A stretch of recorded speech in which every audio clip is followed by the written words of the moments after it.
different because I'm used to doing drama, rom-coms on TV and in film. Um, it was, I guess, intriguing for me, yung Mallari, I mean, the name itself, and when I googled and I found out that he actually existed, that's when I realized that, it's gonna be based on a true story. It was hard because three roles, eh. So, I just, parang as an actor, I guess that's the challenge, not knowing what to expect by just saying yes, I guess. For me, I was up for the challenge and I just wanted to do something different. And when this came about, I guess it just all fell into place. And the production value alone was a big consideration. It was very ambitious, but they lived up to the expectations and everything. So I was really happy about that. But like what I said kanina, Warner Brothers, merong nakita sa pelikulang ito, kaya nila kine-carry and dinidistribute, diba? So congratulations.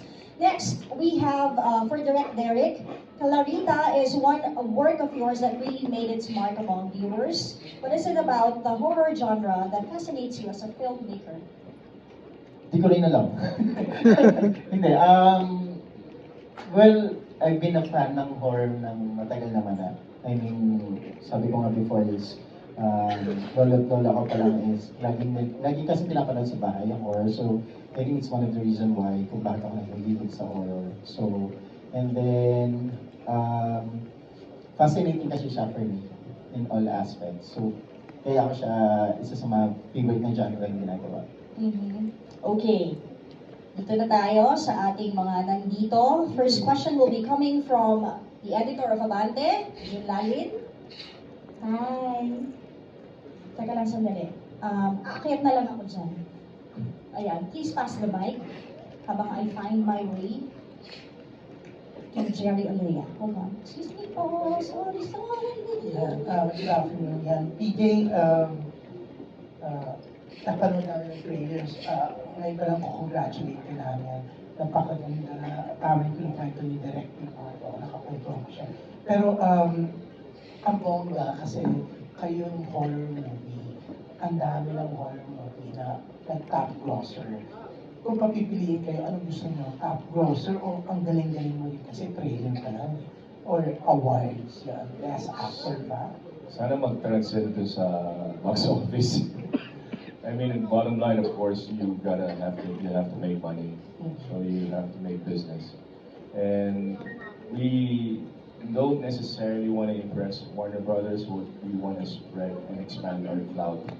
So with this film, with the backing of Warner Brothers, I hope we be able to not just be a top browser, but to be shown not just here but internationally. Para naman ma-notice din yung Philippine cinema and horror genre for that matter because malakas yung horror dito sa Philippines. Yes. So, sana. At tatlong characters mo, hindi ka gaano kahirap. Hindi ko natatanong doon na hindi ka nahirapan kasi mukhang ang hirap eh. Pati voice mo, iba. It was really hard, but what made it easy was the vision of my director. Director knew what he wanted. He knew his vision. He had a vision. He knew his film, his story. And yung pagkakasulat ni Sir Enrico, napakalinaw. Though it went through several drafts. And the biggest blessing for me was having an acting coach, Chika Kaspense. We were talking about the scene, every scene. And before, kasi there were days, a lot of days that I was doing 3 characters all in one day. So you have to be specific and you have to know the journey of each character, which was, for me as an actor, nalakad siya na maayos. I mean, the story.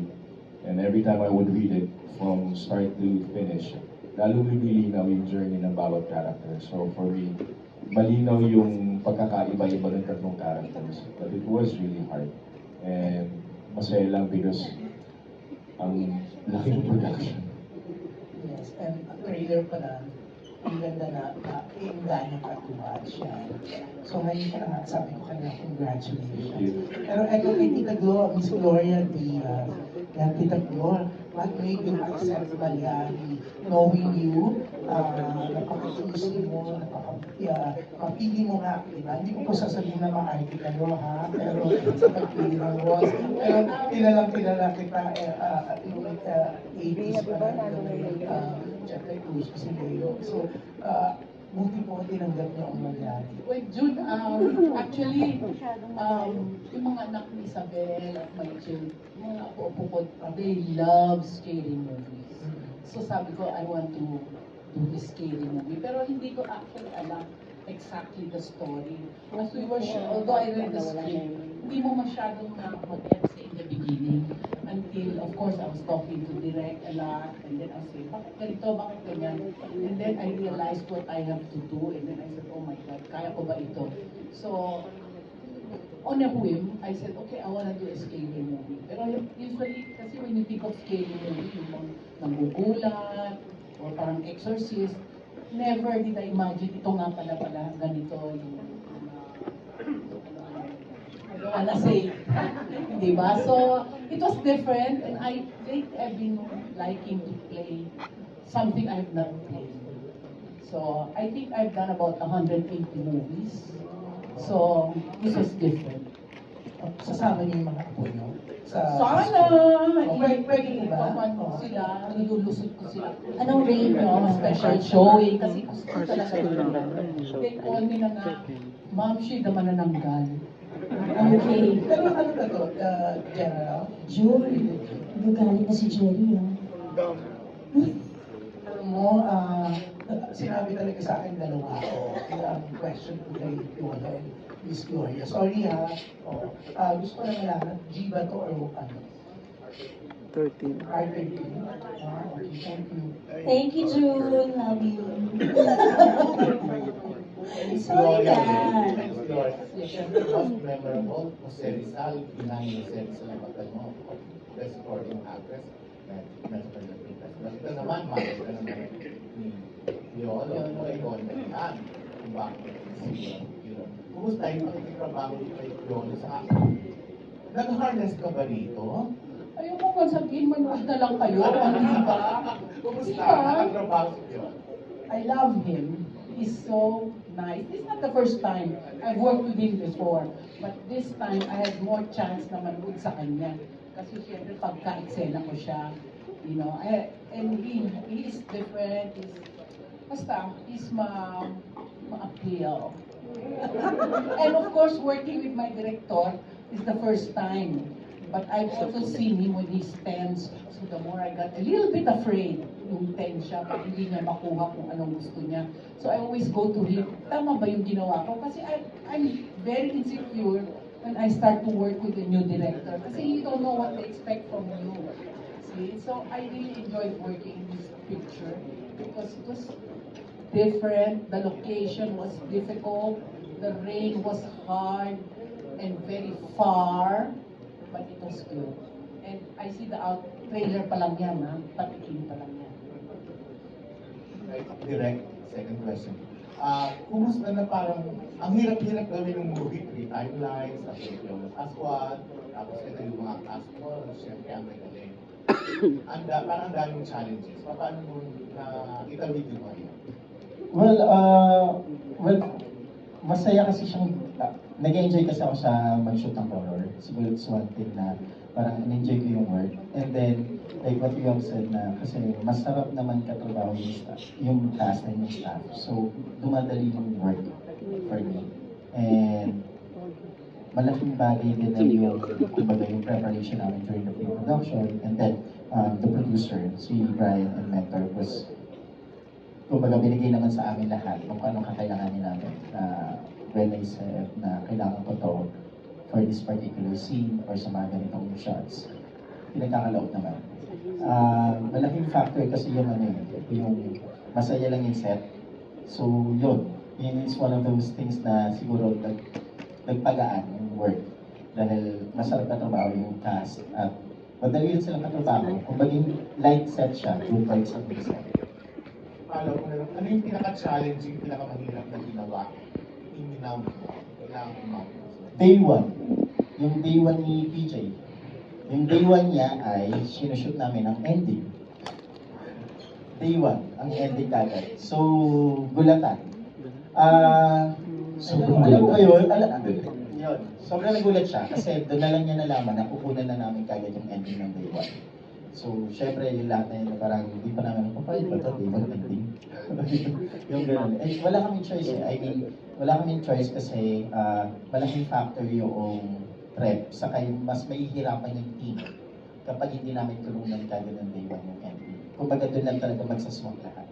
Given na kung ano meron kami. So, yung sinot namin yung ending niya, at tatlong karakter kagad siya, at nilubog namin siya sa lupa, yun, libing. Libing na ba? Yun. Doon siya yung sobrang challenging siguro. Okay, thank you, Cherry and June. Huwag po kayo magtatampo sa akin, ha, kapag medyo ano na kayo. Okay, next we have Nurse Almo, syempre writer for GMA News Online. Nurse, go ahead. No, good afternoon po. Doon po sa trailer, parang nabanggit na sumpa ang isang magmahal. Sa actors po siguro, makaka-relate po ba kayo doon? Or na-feel nyo or sabi nila sa sarili?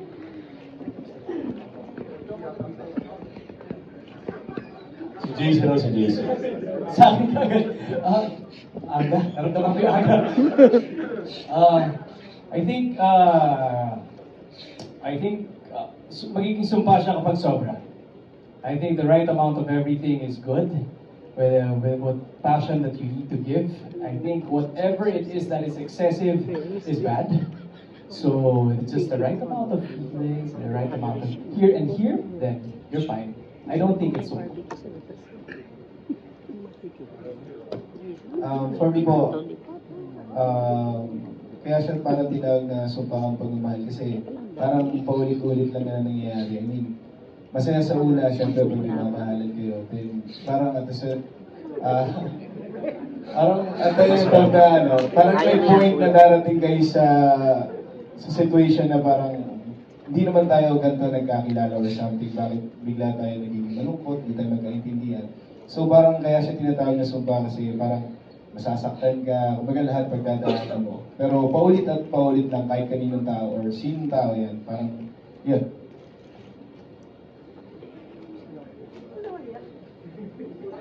I beg to disagree with all of Halika, you. JC. The more you love, the better it becomes. At pwede naman isabay-sabay lahat yan. Di ba? You can love one person, another guy on the side. Di ba meron? You're talking physical. I'm only talking emotional, psychological. You can actually really love 2 or 3 people at the same time, equally. That's actually.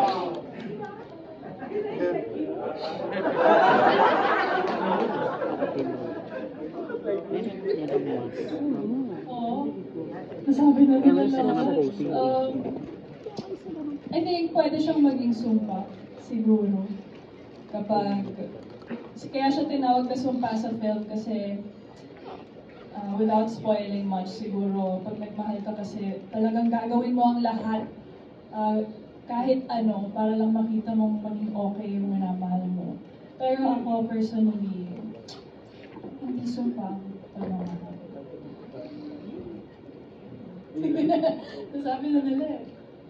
Taking it from the film's perspective, it's you will really you'll have to watch it why he got to that point where he said that, because even in your timelines, there's also that kind of curse. But for me personally, I only think it is a curse if it becomes toxic already. Pag toxic na yung relationship ninyo, di ba? So, but love is love, no matter how or what. When it's coming from the heart, it should be celebrated. Last question for Direct or certain people. Kasi yung Mallari, reading lang, parang medyo, hindi naman siya talagang horror yung dating, yung story ni Mallari. Pero paano niyo pinagawa yung na-mix yung pagka-horror sa nahirapan ko?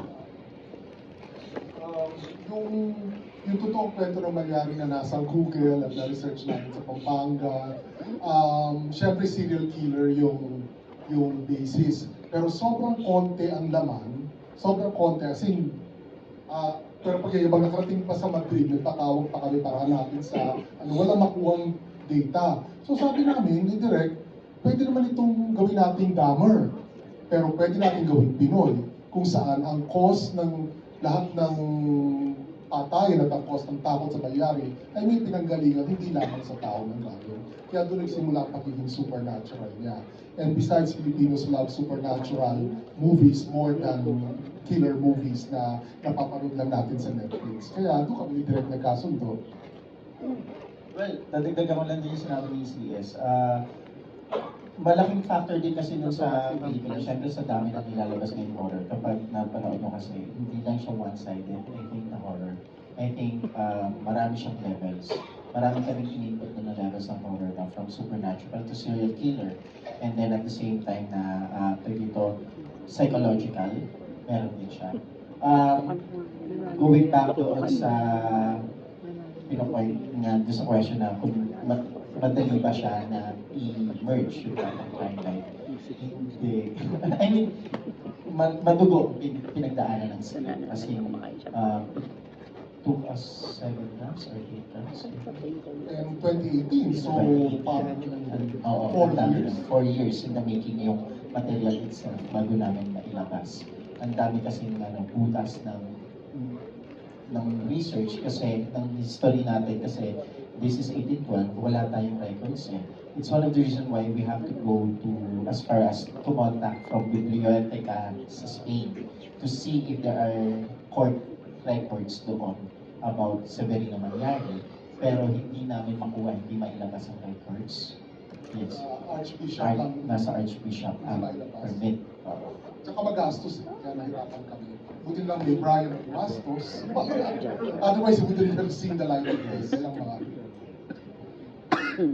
Okay. Next we have Tessa Mauricio Oriola, editor of Manila Times. Yes, hello, good afternoon po, and congratulations already sa Chika and production. Yun na lang po yung tatanungin ko, perhaps maybe direct po, might be able to tell us, yung pagpasok po ng Warner Brothers, obviously, besides having a really compelling story, I'm sure the production value had really something to do with it. If you could talk a little bit more about the technical aspect po and, you know, just how much you had Mr. Brian spend his money on. Pwede pong bigyan niyo po kami ng idea about that.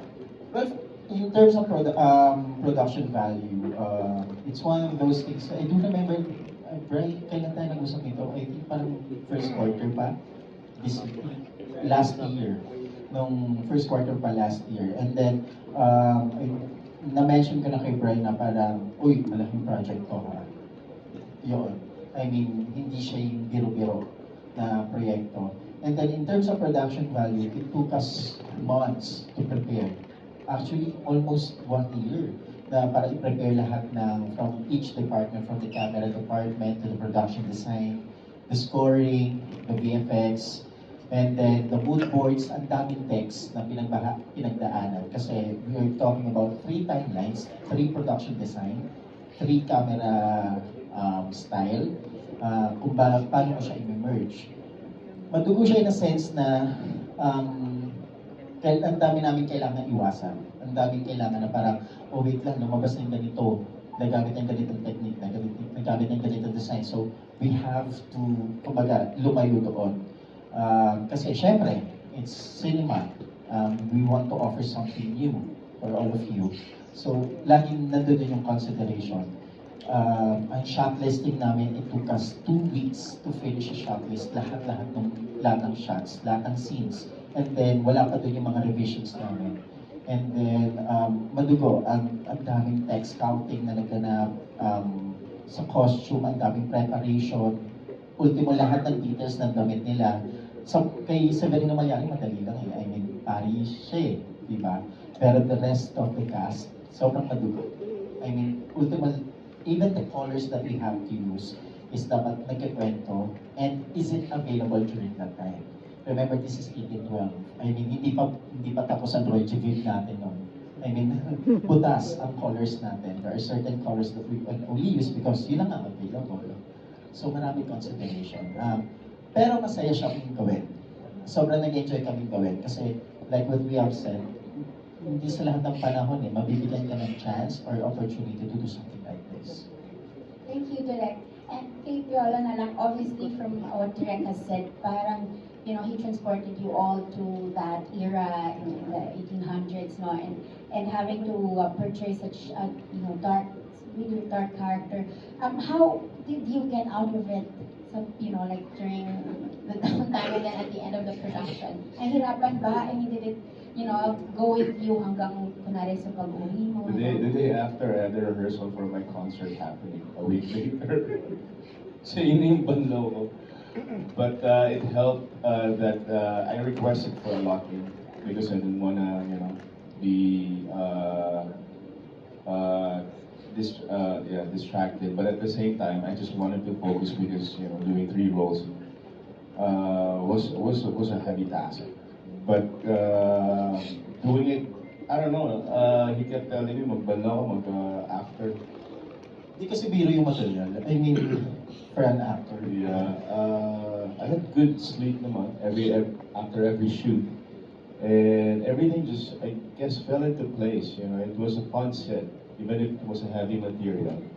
Wala namang sigawang na ganap, wala namang drama, because mabait yung producer namin, ang ganda ng mga equipment namin. So we were taken care of really well, you know. And at the same time, after that, walang choice to dwell because I had a lot of other things to do. So after that, I had a concert. So I guess yun na yung pinaka-way ko, pinaka-way up. But living the character was nakakatakot. Yeah, it was scary. But I didn't have naman nightmares. But it was fun actually doing it. I really enjoyed it. Given a chance to do something like this again, I would do it in a heartbeat. Last question, Sir Enrico, if you don't mind, I know you explained po earlier na kulang nga po yung history, yung material and all that. That's why, you know, you had to do this current 3-generational story. Pero how did you decide po na tatlo? And these actual generations, how did you come to that decision na itong mga points na to ang Totoong sagot. Mayabang kami ni Direk. Nagyayabangan kami ng brainstorm. Pagka may isa ko sinabi, dadagdagan niya. Pag may isa siyang sinabi, dadagdagan ko. So nung ginawa namin ng Mallari, isa. Sabi ko, Direk, ayoko na isa, kailangan dalawa para yung present eh. Hindi, gawin mo 3. O ayun, nagsimula po sa pusta. Totoo yun, totoo yun. Totoo po yan. Totoo yun. I mean, nagsimula siya as a joke.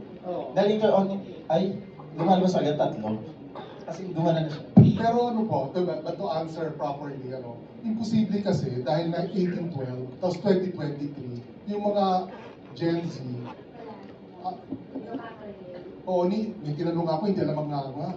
Tapos, so ala akong mahugot papuntang 2023. I remember, syempre mga bata. So kailangan mo itawid ng konti, 1812, 1946, bago mag-2023. Dahil para madala yung tao, ay na-invento na ang camera, ay na-invento na ang TV, ang cellphone, kasi gamit po yun dun sa pelikula. Kasi nga po, walang records noong time na yun. So we had to create some supernatural manner para makita ng mga audiences na 2023 at 1812. So, nagdagan ko na para rin maayos yung sagot, hindi na pustahan. Kasi rin po, siyempre kami ni Direk, tinatry din namin gawing social commentary yung Mallari on what is fear ngayon sa mga tao. So, nung araw, 1812, ang fear ng tao, demonyo, maligno, kasalanan, asenderong masungit, o asenderong mga patay, nagre-rape. Ano po ba ang fear ng 1946 nung time na yun? 1946 to 1948, ano po yun, CIA nasa Pilipinas, nag-invento sila ng aswang sa probinsya, pinatagalin nila ng dugo yung tao, tapos sinasabi nila sa puno, akala ng Pilipino aswang, so nagbabaan ng pagbalahap. Yun ang research namin. Tapos 2023, ano ba nakakatakot sa atin? Ang nakakatakot na yung kapwa-tao na, di ba? hindi na tayo masyadong takot sa multo, takot tayo sa mga mananakit sa atin sa kanto or wherever. So it's really a good exploration of fear sa Pilipino through the centuries. And I hope makita po ninyo yun when you watch the movie. Hindi lang siya takutan, meron po siyang, kumbaga latag ng naging kultura natin. Kung bakit lagi tinatakot ang Pinoy ng Kastila, ng Amerikano, at ngayon tayo nananakot sa sarili natin. Tapos sabihin ko sa Nakakahiya naman kayo. Pustahan ng mga Salamat po. Unfortunately, we have more. Next up.